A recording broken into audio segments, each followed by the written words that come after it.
창업자금에 대한 결정을 할 때는 자금 능력을 생각하는 게 가장 중요합니다. 오늘 제가 여러분들에게, 오늘 창업자금 세미나니까요, 제가 여러분들한테 강조해 드릴 얘기 중에 가장 중요한 얘기가 뭐냐면 남의 돈 빌려서 창업하지 말라는 겁니다. 창업자금 세미나 해놓고, 창업자금 세미나 한다고 여러분 모아놓고 남의 돈 빌려서 창업하지 마라.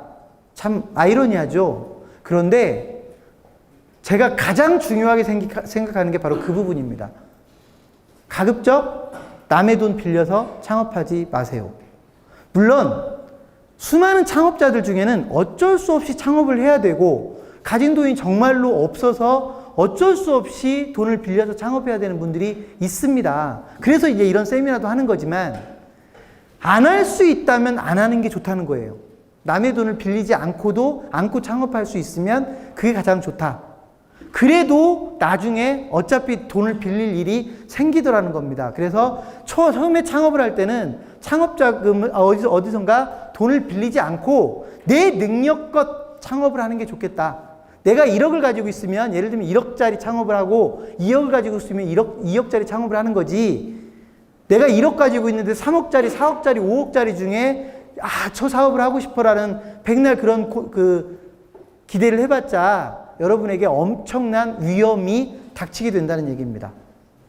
그래서 자금 능력에 맞게끔 창업자금을 선택하는 게 중요하다. 또 한 가지 중요한 게 뭐냐면 많은 분들이 창업자금이 많이 들어가는 사업 아이템이 성공 확률이 높다고 생각을 하세요. 절대로 그런 통계는 없어요. 그런 통계 없어요. 그런 통계 내본 적도 없는지 정부가 그런 통계를 내봤는지나 모르겠지만 창업자금이 많이 들어간다고 해서 더 안전한 창업이라는 건 없어요. 물론 이런 건 있어요. 창업을 하는 데 있어서 시설 중심의, 자금 중심의 창업을 하게 되면 사람의 능력에 의존하는 게 아니라 시스템에 의해서 운영할 수도 있고 그런 여러 가지 방법들이 있으니까 기업형으로 운영될 수 있고 좀 더 체계적인 운영이 가능할지는 모르겠지만 그렇다고 해도 자영업은 자영업입니다.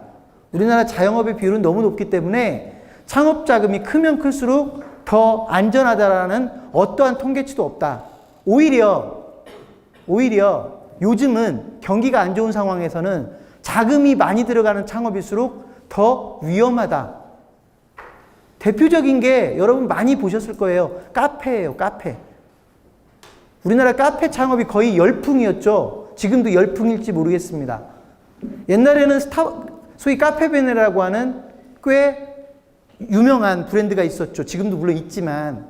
근데 한때 1등이라고 자부했던 카페베네가 조용히 수그러들면서 그 다음에 부각이 됐던 브랜드가 이디야라는 브랜드가 있어요. 저는 그냥 이렇게 얘기합니다. 카페베네와 이디야의 차이, 이것저것 생각할 필요 없이 가장 큰 차이가 뭐냐면 창업자금의 차이예요. 매장의 규모 차이고.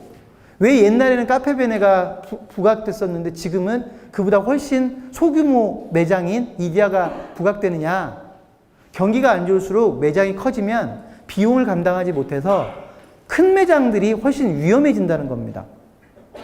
그래서 여러분들이 창업자금을 나는 1억밖에 없는데 2억짜리, 3억짜리에 자꾸 욕심내는 건 위험하다. 오늘 제가 말씀드리는 다른 여러 가지 아이디어를 가지고 창업자금의 문제를 해결해서 다른 사람의 돈을 쓰더라도 최소화시킬 수 있게끔 쓰는 게 여러분이 안전한 창업을 하는 방법이다라는 말씀을 좀 드리겠습니다.